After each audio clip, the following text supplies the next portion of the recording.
mais on sent qu'à un moment dans l'émission, l'expérience paie. Mémé. Non, là, pour moi, il n'y a pas de doute. Parce qu'en plus, l'argument de parler de Lille en disant on a de l'ambition si on a le tirage de Lille, mais Lille, ils ont un tirage catastrophique. C'est la folie. Ils jouent Atlético Madrid, Real Madrid. Ils vont Sporting, qui à l'époque était totalement imbattable, et ils s'en sortent et ils finissent même en 8e de finale. Effectivement, on sert ce type de compétition aujourd'hui. En plus, la manière dont c'est géré. Parce qu'avant, c'était peut-être un peu plus compliqué. Aujourd'hui, vous savez que vous prenez 2 groupes A, 2 groupes B, 2 groupes C, 2 groupes D. Donc, de fait, de toute façon, il y aura des équipes que vous pourrez battre. De fait. C'est même la logique du tirage. Finalement.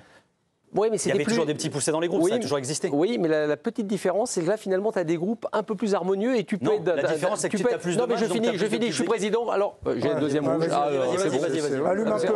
Allez, hop, non, c'est tout.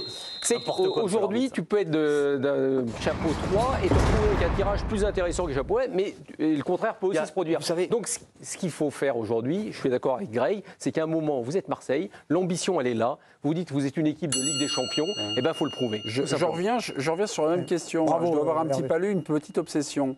Marseille, à la veille de ce tirage, ça vaut quoi? Non, mais Sportivement, vous voyez cette équipe, ça vaut c'est très moyen. Pour l'instant, ils sont quand même difficiles à. C'est difficile de répondre à cette question, mais la compétition. Passe ton tour alors. Non, mais la compétition justement te révèle à toi-même.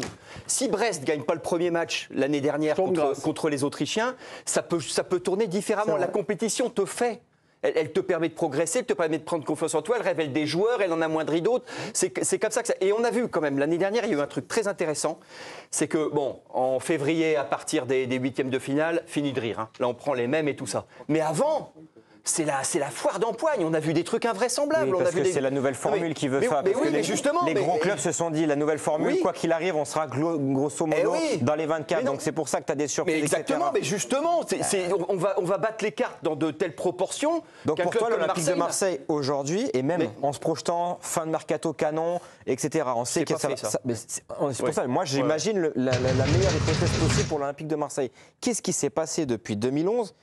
Et on connaît l'amour que j'ai pour ce club. Qu'est-ce qui s'est passé depuis 2011 en Ligue des Champions pour se dire que l'OM, peu importe les adversaires, on a vu à gauche les pires adversaires possibles.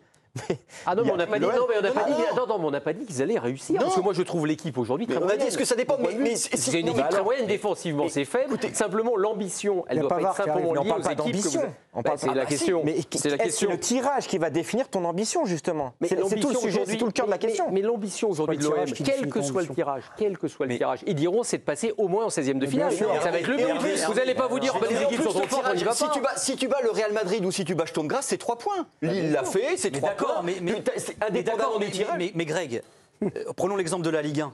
Jouer le Paris Saint-Germain en 2025, c'est pas la même chose que de le jouer en 2009, par exemple. C'est pas le même rapport de force. Ouais, c'est pas la même année, ouais. Tout est relatif. Jouer, en fait, je comprends même pas.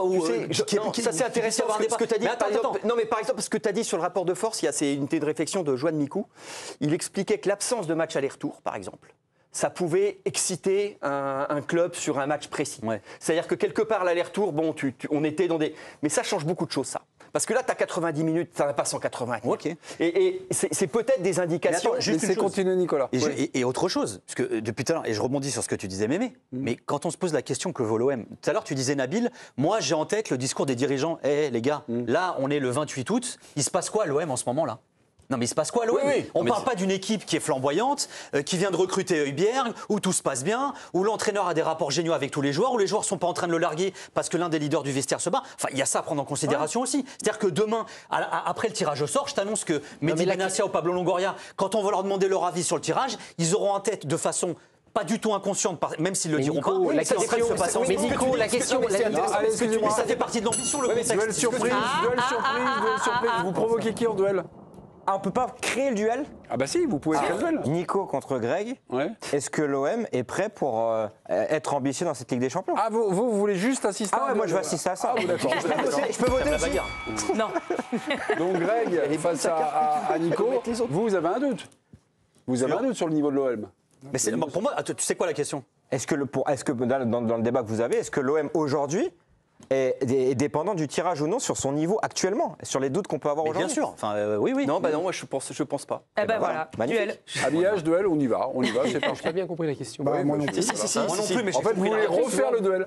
Non, est-ce que l'OM aujourd'hui est prêt pour attaquer avec des champions? Ok, vous Est-ce dites qu'ils sont quoi? prêts Oui pour ou la non? séance? Il dit non, Greg. Est-ce que c'est une équipe Ligue des Vous Champions dites oui. Oui. Ouais, vous dites oui. Est-ce qu'ils Donc sont on va prêts, inverser le oui et le non. On y va? Oui, pourquoi, Greg? Parce que le foot a cette faculté de faire le reset sur chaque. Non, mais j'y crois ça. Donc effectivement, il se passe des choses en coulisses qui vont pas ceci, cela.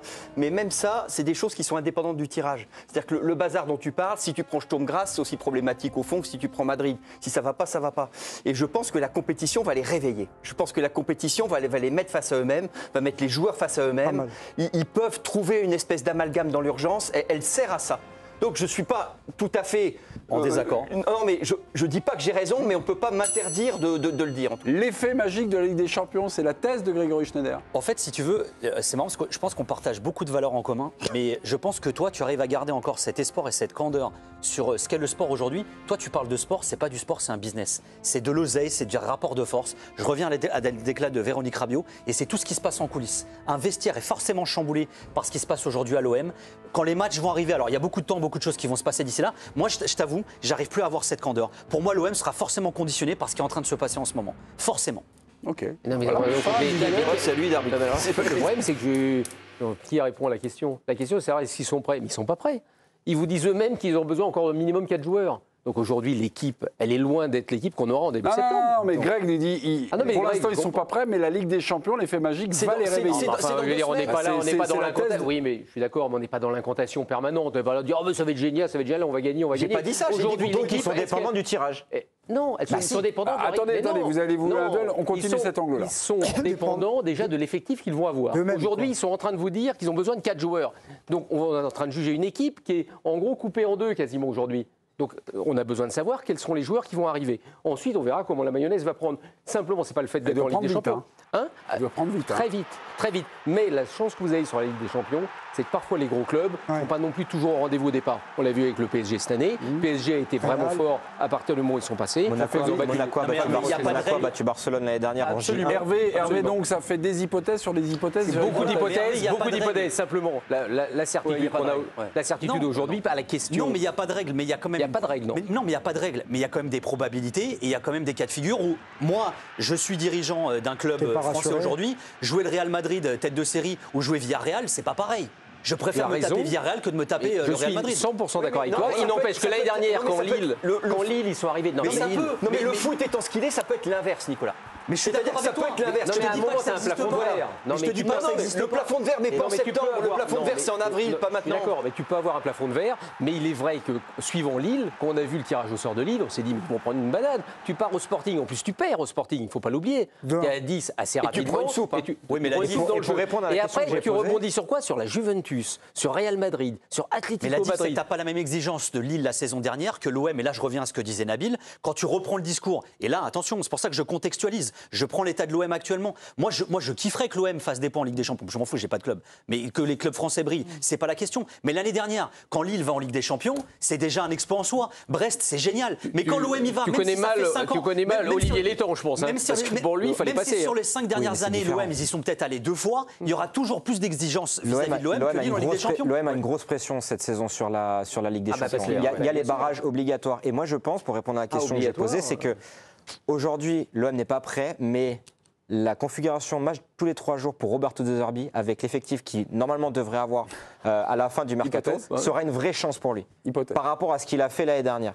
Je trouve que l'année dernière, plus de chances d'avoir un match de 3 jours que de jouer, cette séquence une fois par semaine. Un seul match par semaine, pour moi, ça a desservi l'Olympique de Marseille dans la recherche et le laboratoire constant qu'était De Zerbi. Là, tous les 3 jours, il va y avoir une vraie émulation. L'OM ambition C1, réponse donc ce jeudi après le tirage au sort. Oui, mais courte victoire, mais victoire quand même de Nicolas et de Thomas. Et puis l'OM est-il prêt pour cette C1? Nicolas. Mais Greg, ça va pas du tout. Nico? Non, voilà, à 67%. Merci beaucoup. Village Schneider, c'est le